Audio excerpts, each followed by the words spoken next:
What is going on, you guys? Coaster here. Just wanted to talk about the Sharks hire. I know this happened some time ago. By the time you see this, I filmed this.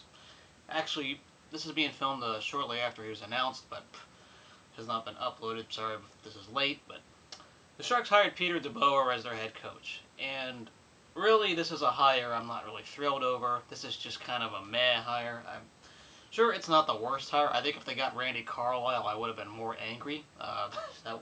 That guy has no idea how to use a fourth line and depth. So, hey, we didn't hire him. So let's be happy of that.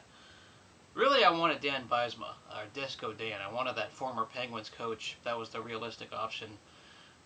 We all knew Mike Babcock wasn't coming to San Jose. We all figured that. I mean, the Sharks just aren't the most attractive market for a big-name splash head coach. I mean, the best way the Sharks could find a coach is going the assistant route. That's just the truth. That's how I see it.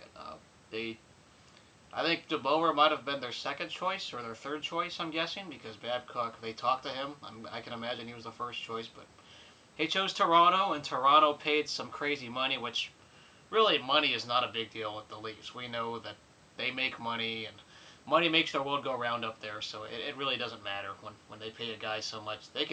When they can eat the contract of Nate Horton, who I know he's hurt, his career might be over, it doesn't matter if it's just money and not cap hit. So, but DeBoer, this guy's a mediocre coach. I don't see anything in this guy. He's not a yes man, and that's the good thing. But I'm not impressed with his hire. It's just another guy. I mean, the Sharks did not clean house when they got rid of McClellan and fired him. No, they did not mutually part ways. They fired him. I don't want to hear this mutually part ways garbage. They used him as a scapegoat. It's another one of those things where you just get rid of the coach and use him as the excuse for your mistakes. Most of last season goes on Doug Wilson. Doug Wilson made a bunch of moves that don't reflect rebuilding or buying. They were just, oh, we're here. We're just playing and that's it. You signed enforcers like Mike Brown and John Scott. I mean, that says a lot. That says, okay, we're just going to try to compete, we're just going to exist, but we're not selling any players, we're not going to rebuild. So which way are you going, Doug Wilson? Hasso-Plattner had his vote of confidence once again. They released one of those fluff statements.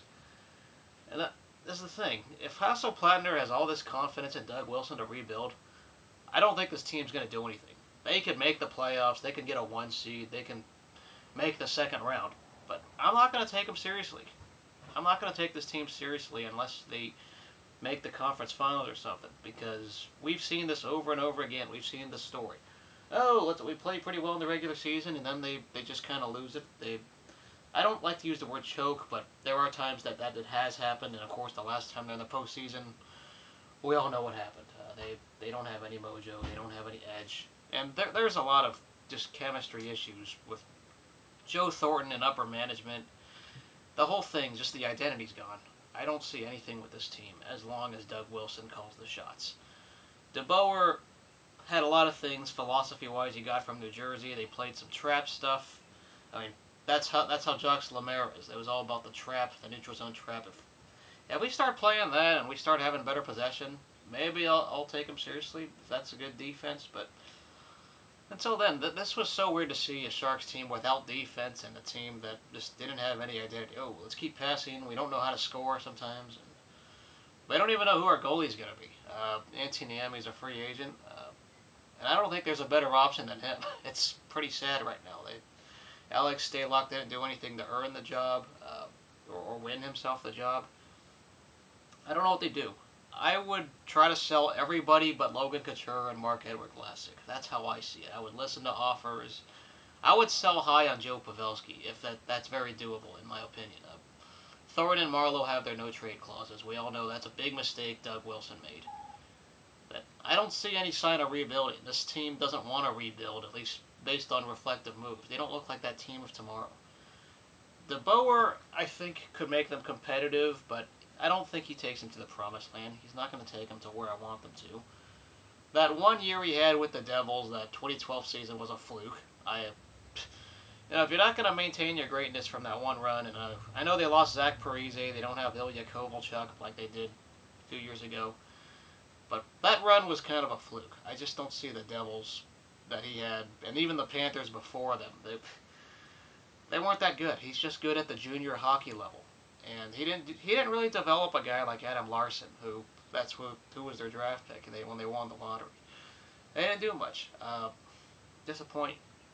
I mean, the Devils made their runs with mostly overtime goals. I mean, if you saw their runs against the Panthers, and then, of course, they beat the Flyers, and then they beat the Rangers. There's a bunch of the overtime games. If a couple of those overtime games went to the finals against the Kings, they might have won that cup in 2012. They really could have, but the overtimes didn't go their way against the Kings, and we know what happened. Obviously, the Kings were hot, and we all know that garbage, but the DeBoer, I just think that's a mediocre hiring. They will make the playoffs. I think the Sharks are still capable of doing that, but they're not doing anything big.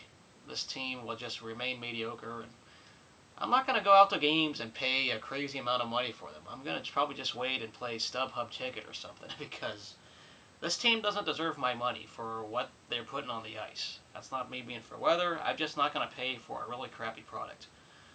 They obviously don't do much for their fans. They just, okay, yeah, all about the money. Fine, make it corporate. Let's raise the tickets, and people are going to still give in. Well, I'm smart enough to not give in. I'm going to watch this team, and I'll always be a fan, but I'm not stupid. This team is just not doing anything with Doug Wilson. That's how I see it. Well, so this is probably the last Sharks video for a while, unless we see some crazy moves in free agency and trades. We'll see if Doug Wilson does choose to sell. Maybe I'll take him seriously if he actually will sell some of these guys and build around Couture or Vlasic. That's how this team will do better in the long term. Until then, see you guys later. Go Sharks, and well, good luck to the Lightning or the Blackhawks. Hopefully one of those two teams makes the final. So good luck to one of those two teams. See you guys later. Go Sharks.